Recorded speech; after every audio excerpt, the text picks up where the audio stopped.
Para fazer crescer uma empresa, é mais ou menos claro entre os pensadores do tema, entre os académicos da gestão, que nós precisamos de uma estratégia.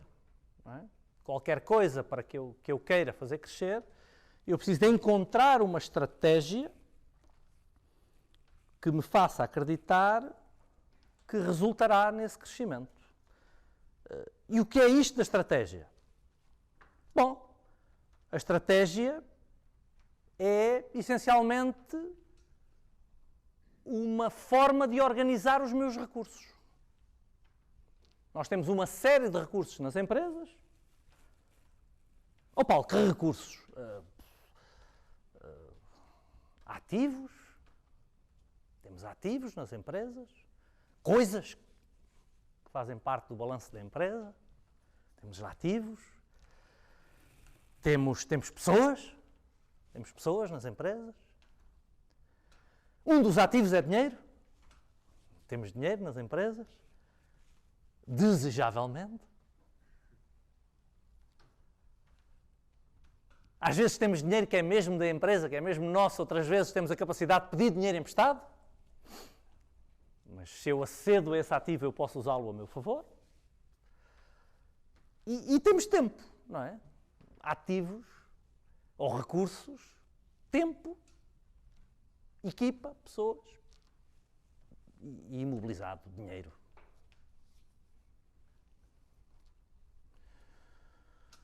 Uma estratégia é a organização desses recursos. Como é que eu vou organizar isto para obter um resultado? Uma estratégia é talvez até uma priorização destes recursos. É uma organização prevendo alguma priorização destes recursos. Para eu desenhar uma estratégia, há aspectos que são absolutamente críticos. E entre hoje e amanhã de manhã nós vamos falar essencialmente deles. Hoje vamos falar num sentido mais abstrato de explorar o que é crescimento empresarial e amanhã de manhã vamos centrar-nos em tornar a coisa concreta para percebermos como é que eu posso estrategicamente planear esse meu crescimento e preparar esse meu crescimento empresarial. Então isto começa de uma forma relativamente simples, ou que nós podemos explicar de uma forma simples, que obviamente na prática depois assume alguns contornos de complexidade. Para eu desenhar uma estratégia, há duas coisas que eu começo por precisar de identificar. E vocês vão achar que elas são absolutamente óbvias, quiçá lapalacianas, mas que são poucas as pessoas que o fazem, são poucos os empresários que o fazem. São raros os empresários que se dedicam, que tiram algum tempo para identificar estas duas coisas. Por incrível que pareça. Qual é a primeira coisa? É o que eu chamo o ponto A. E o que é o ponto A? É o meu ponto de partida. É onde é que eu estou hoje. O meu ponto A tem uma descrição contabilística, o meu balanço, mas tem mais do que o balanço. Porque o balanço dá-me uma parte daquilo que é a minha realidade. Mas é difícil ler no balanço quais são os meus pontos fortes, quais são os meus pontos fracos, quais são as competências que eu tenho na equipa, quais é que eu não tenho. Então há uma parte que eu consigo tirar da análise dos resultados da minha empresa, nomeadamente do balanço da minha empresa, mas há uma análise estratégica que eu tenho que fazer também, que é quais são os meus pontos fortes, quais são os meus pontos fracos, quais são as ameaças que eu deteto no mercado e quais são as oportunidades que eu consigo detectar também. Quais são as minhas competências, quais são os ativos não contabilísticos que eu tenho na empresa. Então há uma análise do ponto de partida que é absolutamente crítica para nós começarmos a coisa. Pouca gente faz isto. E quando faz, tende a mentir.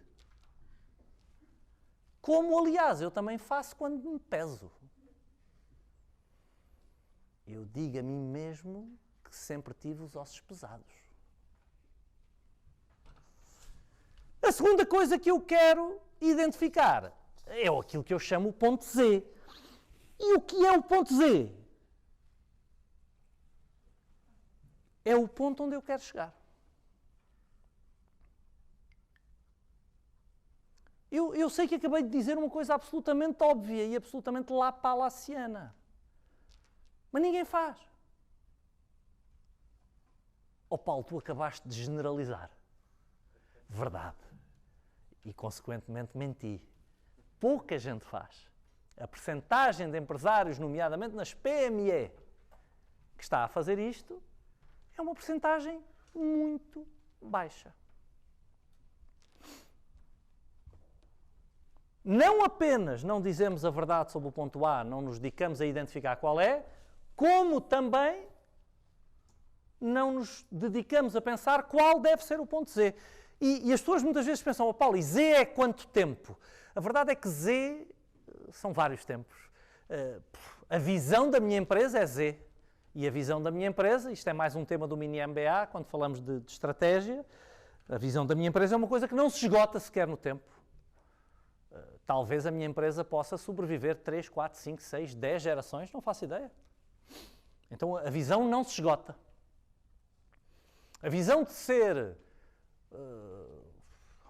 o número 1 do mercado na Europa é uma coisa que não se esgota. Não se esgota mesmo depois da pessoa já ser o número 1. Porquê? Porque o número 2 está ali e ele quer roubar o nosso lugar. Então não se esgota a visão de ser o número 1. Por exemplo, se a visão for essa. A visão de servir 80% do mercado é uma visão que não se esgota. Eu até posso estar em 85% do mercado. Mas a concorrência está ali, quer uma fatia. Então isso é uma visão que não se esgota. Mas Z também pode ser 10 anos. Z pode ser 3 a 5 anos. Z pode ser 1 ano. Z pode ser o próximo trimestre.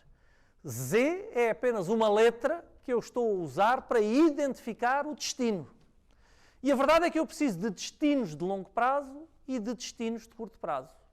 É a diferença entre estratégia e execução. Eu, de uma forma simplista, decidi para mim que é estratégico tudo o que eu penso de 1 ano para cima. 1, 3, 5 anos, 10 anos é estratégico. Para mim serve pensar que execução é o que tem que acontecer nos próximos 3 meses. Então Z pode ser o meu próximo trimestre. Z pode ser o meu próximo ano. Z pode ser onde eu quero estar daqui a 3, 5 anos. Eu tenho sempre as coisas pensadas na minha empresa para 3, 5 anos, 1 ano, 3 meses. E a cada 3 meses eu paro para refletir outra vez sobre isso. Tá? E não sozinho, com a minha equipa. É um dia inteiro que se tira só para avaliar qual foi o progresso nos últimos 3 meses, se ainda estamos a pensar chegar aos mesmos lugares daqui a 3, 5 anos, daqui a 1 ano, e o que é que temos que fazer nos 3 meses seguintes. É uma luta, é uma luta.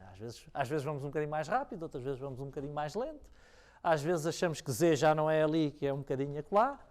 Mas o facto de procurar clareza em A e Z, muito importante o que eu vou dizer agora, aumentará a probabilidade de eu fazer o caminho.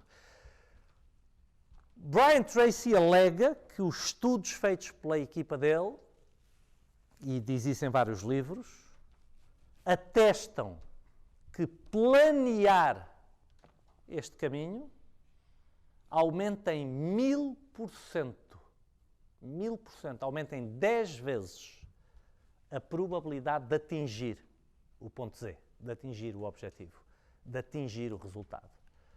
Daí a frase que ele muitas vezes usa, que é: quem falha em planear, planeia falhar. Quem falha em planear, planeia falhar. Quem não planeia, deita fora 1000% de probabilidade de atingir o resultado.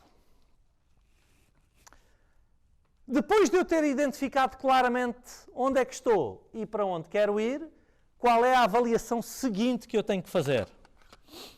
Qual é a diferença de um ponto ao outro? Qual é o vazio entre os 2 pontos? Qual é o caminho? O que é que me separa do ponto onde eu quero chegar?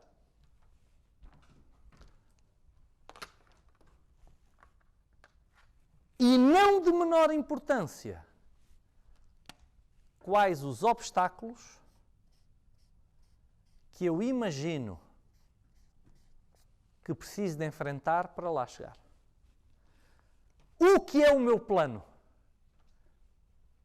O que é o meu plano? É o meu melhor juízo sob a forma de fazer este caminho ultrapassando os obstáculos. O que é um bom plano? É um plano que prevê uma máquina, que prevê uma estrutura que está preparada para fazer o caminho e lidar com os obstáculos.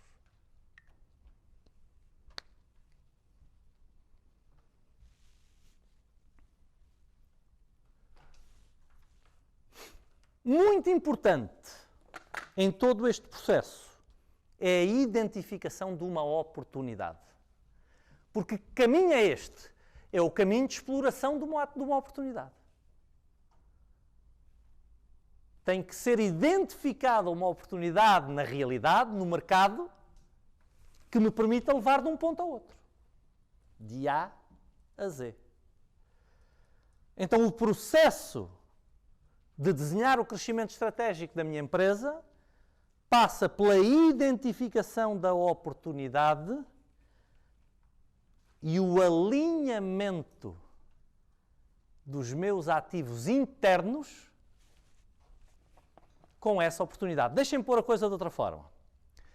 Passa por identificar uma frustração num determinado nicho de mercado. E o que é um nicho de mercado? É um grupo de pessoas, é um grupo de empresas que têm alguma característica comum, que sofrem de uma determinada frustração, e há dois tipos de frustrações, essencialmente, que nós podemos estar aqui a falar. As pessoas ou querem fugir de uma dor, ou aproximar-se de um desejo, ou qualquer coisa que melhore a sua situação atual, mas muitas vezes é fugir de uma dor. E eu consigo entender que os meus ativos internos, as minhas competências, os meus ativos, a minha equipa, as condições que eu tenho internamente, conseguem organizar-se, a tal estratégia, o tal crescimento, a tal estratégia. Eu consigo organizar os meus recursos internos para resolver essa dor de uma forma que mais ninguém no mercado vai fazer. Qual a importância de eu fazer de uma forma que mais ninguém no mercado vai fazer? Eu consigo uma diferenciação. O que é uma diferenciação? É ser diferente da minha concorrência em aspectos que o meu nicho de mercado valorize. Porque é que isto é importante? Porque dá-me aquilo que em estratégia chamamos uma vantagem competitiva. Ou seja, uma forma de defender as minhas vendas, lucros e fluxos de caixa futuros dos ataques dessa concorrência. Porque há um monte de gente aí atrás dos meus euros. Em rigor, atrás dos euros dos meus clientes, que eu quero garantir que são meus. Então, a vantagem competitiva que vai aumentar a probabilidade desses euros virem do nicho de mercado para mim e não para qualquer outro dos clientes, obtém-se normalmente através de encontrar uma diferenciação. Diferenciação é eu conseguir organizar os meus recursos para aliviar essa frustração de uma forma que eventualmente a minha concorrência não consiga fazer. Tá? Então, resumindo aqui a questão do crescimento estratégico. A título de resumo, e para tentar deixar isto mais objetivo, que é a minha preocupação, não é só eu andar aqui numa viagem, mas deixar depois as coisas mais objetivas para vocês. Oportunidade. Análise das forças internas, dos tais ativos internos.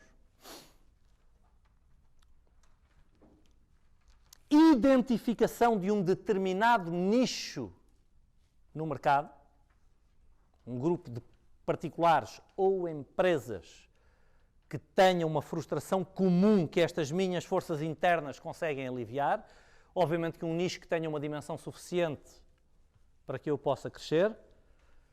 Podemos depois falar um bocadinho mais nisso, mas lembrem-se que aprofundamento é melhor no século XXI. No século XX não era. Mas no século XXI aprofundamento resulta melhor do que alargamento. Quanto mais pequeno for o nicho, mas maior o meu domínio sobre esse nicho,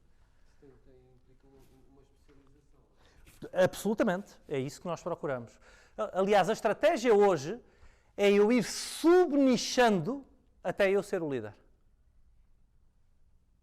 É ir tirando um nicho cada vez mais pequeno até eu ser o líder.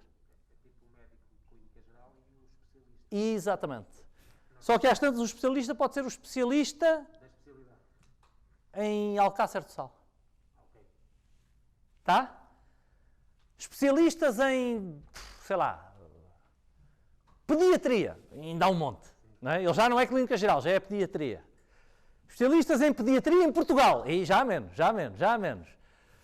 Em Lisboa, ou na Zona Sul, menos. Epá, mas em Alcácer do Sal, somos só 3. Mas tem que ter mercado. Calma. Então eu vou ser o único que se especializa nos dentes. Sei lá, outra coisa qualquer. Estão a ver? Ou em dermatologia pediátrica. Agora eu sou o maior.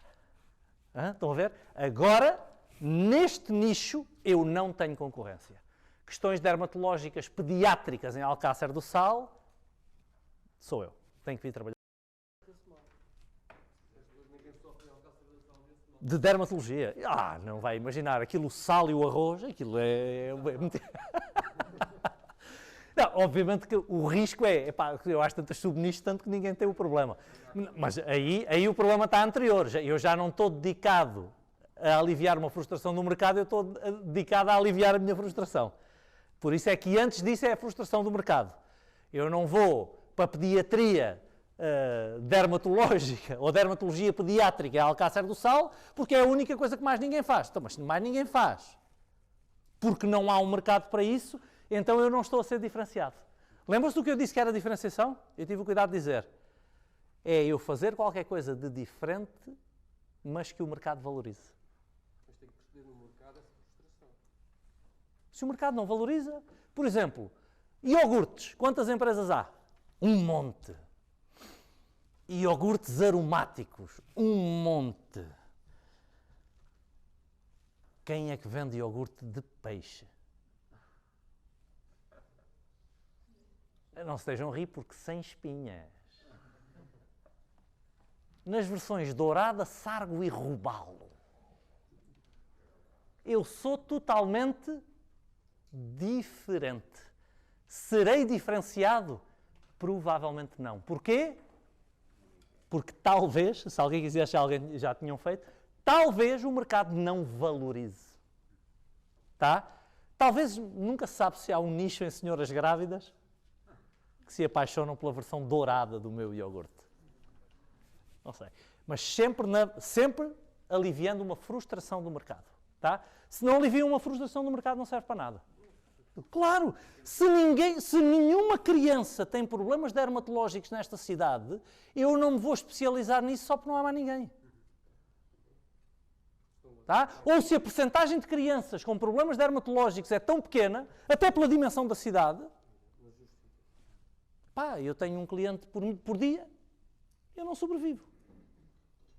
Tá? Então, obviamente que eu, pediatria, eu disse dermatologia, porque eu de repente percebo que há aqui um nicho e não há nenhum dos meus colegas especializado nisto. Um faz dentes, o outro faz não sei o quê, o outro é generalista. Mas nós vemos aqui muita criança com problema dermatológico. Então, talvez eu consiga especializar-me nesta área. Talvez em Alcácer não haja, mas a malta de Grândola vem também, porque lá não há nenhum. E chegamos a atender Sines e Santiago Cacém. Ok, aí já tenho um nicho. Se eu imaginar a dor e ela não existir, não. Agora, nós nas PME raramente temos condições de fazer uma medição estatística. A boa notícia é que não precisamos. Dar-lhe um exemplo. A Heinz, que é uma das maiores empresas de alimentação do mundo, nasceu num fulano que vendia legumes de porta a porta, nos Estados Unidos. E ele ia de porta a porta, nos tempos em que estas coisas se faziam de porta a porta, com os legumes, e ele tinha o cuidado de conversar com as pessoas, ele tinha o gosto de conversar com as pessoas. Então o que é que ele foi percebendo? Que mais do que legumes, até porque havia uma série de outros vendedores de legumes, que o mercado estava ansioso por outra solução. Ele começou a perceber que se criasse molhos, nomeadamente inicialmente um molho de tomate, e é assim que aparece o ketchup, se ele conseguissem criar um molho de tomate, que haveria um mercado para isso. Então, a sensibilidade dele, e esta é a minha recomendação nas PME, é vamos falar com as pessoas, vamos falar com os nossos clientes, vamos ouvi-los. Não, é outra das coisas que eu tenho para vos dizer, provavelmente ainda hoje, é isso. A paixão pelo produto é uma coisa muito perigosa. Porque muitas vezes eu acho que isto é que vai ser uma maravilha, eu apaixono por aquilo porque acho que as pessoas deviam comprar, eu já cometi esse erro, porque eu adoro aquilo, mas se calhar as outras pessoas não valorizam assim tanto. E eu quero à bruta convencer as pessoas a comprar aquilo que eu quero vender. Quando se nós escutarmos as pessoas e estivermos presentes e envolvidos com elas, muitas vezes vamos captando sinais da forma correta de os servir. A Heinz é um de centenas de milhares de exemplos cada vez disso. O fulano ouviu e às tantas foi apurando o tal molho de tomate, o ketchup, que se colocava aqui, ali e acolá. E hoje é uma empresa bilionária que nasceu não dele se ter apaixonado, vou inventar um molho de tomate, mas dele escutar o que lhe diziam os clientes. Dele ter que encontrar uma forma de se posicionar face à concorrência, porque vendedores de legumes como ele havia um monte. Tá? Então, muita atenção. Não se apaixonem pelo que vocês fazem. Não se apaixonem pelo vosso produto, não se apaixonem pelo vosso setor de atividade. Apaixonem-se pela dor do vosso cliente, pela frustração do vosso cliente. Apaixonem-se por resolver aquilo que o vosso cliente quer. Outro exemplo recente e do dia-a-dia, um cliente nosso. Um dos setores que mais foi afetado pelo Covid, pela pandemia, foi o setor dos ginásios.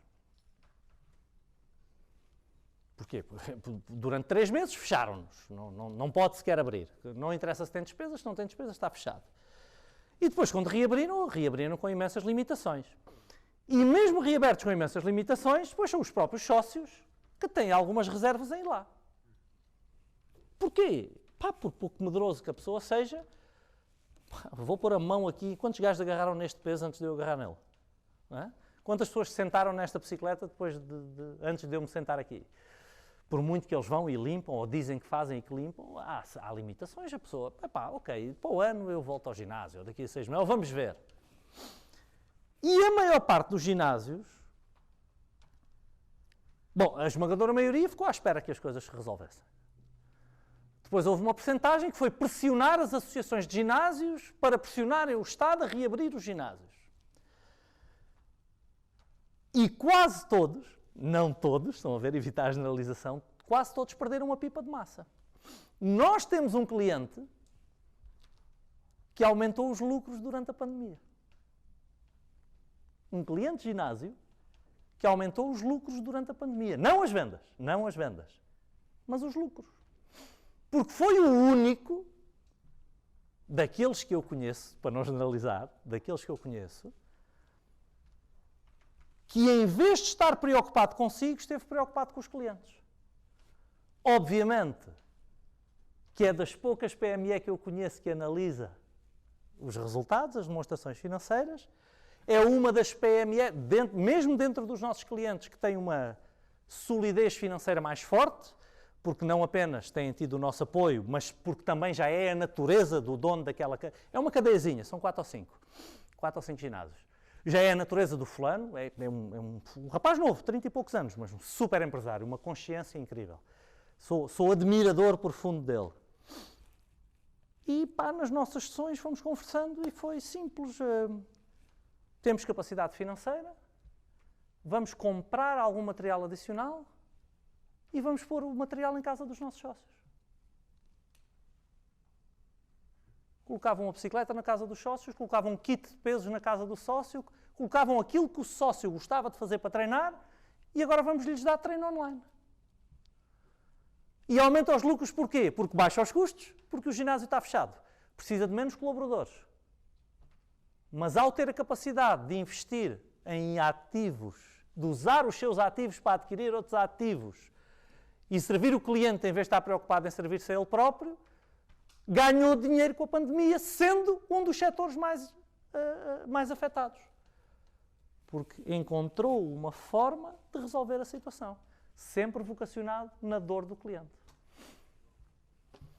Tá? Então, resumindo outra vez, para vocês não perderem o que é esta história da oportunidade. Primeira coisa, análise das forças internas. Segunda coisa, identificação do nicho. O nicho tem aquela frustração. Terceira coisa, análise do mercado e da concorrência. Não é? Análise de mim, análise do cliente, análise da envolvente de mercado e de concorrência. Quarta coisa, alinhar tudo isto. Integração dos meus ativos internos, das minhas competências, da forma como nós sabemos fazer as coisas, com as necessidades do nicho, enquadrando-me no ambiente, defendendo-me da concorrência.